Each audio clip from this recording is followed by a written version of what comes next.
Selling is 90% convection और 10% communication of convection.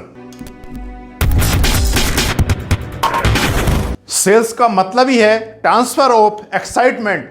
अगर आपके अपने अंदर खुद एक्साइटमेंट नहीं है तो आप दूसरों को कभी भी एक्साइटेड नहीं कर पाएंगे। मान लीजिए दो फ्रेंड हैं, अमित और सुमित, और अमित के पास इस समय 500 रुपीज़ उसकी पॉकेट में है और सुमित की पॉकेट में इस समय 1000 रुपीज़ हैं। तो अमित मैक्सिमम सुमित को 500 रुपीज़ ही दे सकता है और सुमित अमित को मैक्सिमम 1000 रुपीज़ ही दे सकता है। इसका मतलब यह है कि जिसके पास जो है वो वही दे सकता है।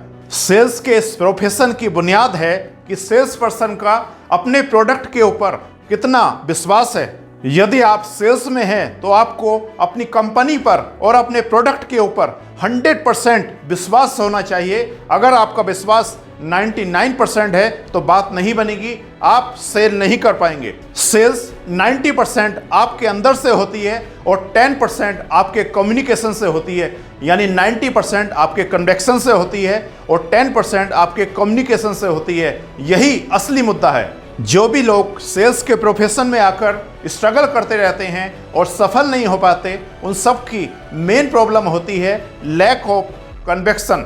उनको कहीं ना कहीं या तो अपनी कंपनी या तो अपने प्रोडक्ट के ऊपर डाउट होता है और वो अनमने मन से सेल्स करने का प्रयास करते हैं और जब उनको रिजल्ट नहीं मिलते तो वो सेल्स के इस प्रोफेशन को कोसने लगते हैं।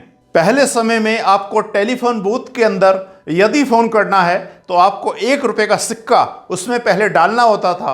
अगर आप 95 पैसे भी डालते हैं तो आप फ़ोन नहीं कर सकते थे। पानी भी जब उबलना शुरू होता है तो 99 डिग्री तक वो केवल उबलता है, 100 डिग्री से पहले वो भाप नहीं बनता है। उसी तरीके से अगर आपको अपने प्रोडक्ट के ऊपर 100% विश्वास नहीं है तो आप उसे कभी भी बेच नहीं पाएंगे। सेल्स का मतलब ही है कस्टमर और सेल्स पर्सन के बीच उत्साह का आदान प्रदान।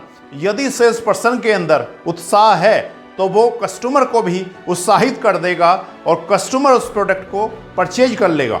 अगर सेल्स पर्सन अपने प्रोडक्ट के प्रति उत्साहित नहीं है तो उसको इस प्रोडक्ट को बेचने का कोई अधिकार नहीं है। यदि किसी सेल्स पर्सन को अपने प्रोडक्ट की नीड भी है और उसके पास पैसा भी है लेकिन फिर भी वो अपने प्रोडक्ट को परचेज नहीं करता तो उसको ऐसा प्रोडक्ट दूसरों को बेचने का कोई राइट नहीं है। यदि कोई डॉक्टर किसी मेडिसिन को अपने बच्चों को नहीं देता है लेकिन वही मेडिसिन वो किसी दूसरों को देता है तो कहीं ना कहीं वो डॉक्टर अपने प्रोफेशन के साथ अन्याय करता है। एक इंश्योरेंस कंपनी में एक इंश्योरेंस एडवाइजर लंबे समय से कुछ बड़े अमाउंट की पॉलिसी कुछ अमीर लोगों को बेचने का प्रयास कर रहा था, लेकिन उसको अपने इस प्रयास में लंबे समय तक सफलता नहीं मिली।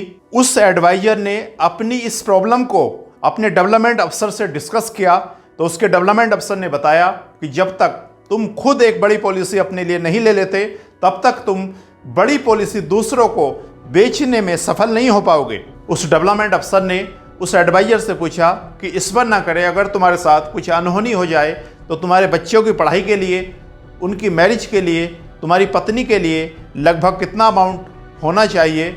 उस एडवाइजर ने एक बड़ा अमाउंट बताया तो उस डेवलपमेंट अफसर ने कहा कि तुमको सबसे पहले उतने अमाउंट की पॉलिसी लेनी चाहिए, तभी तुम दूसरों को भी उस अमाउंट की पॉलिसी के लिए रिकमेंड कर पाओगे। और दोस्तों बिल्कुल वैसा ही हुआ। जिस दिन उस इंश्योरेंस एडवाइजर ने अपने लिए एक बड़े अमाउंट की पॉलिसी ले ली, उस दिन के बाद उसने बड़े बड़े अमाउंट की पॉलिसी बेचना शुरू कर दिया क्योंकि उसको उस प्रोडक्ट के ऊपर कन्वेक्शन आ चुका था। और दोस्तों अंत में इस वीडियो को यहाँ तक देखने के लिए, हमें अपना बहुमूल्य समय देने के लिए आपका दिल की गहराइयों से प्रेम पूर्वक बहुत बहुत धन्यवाद।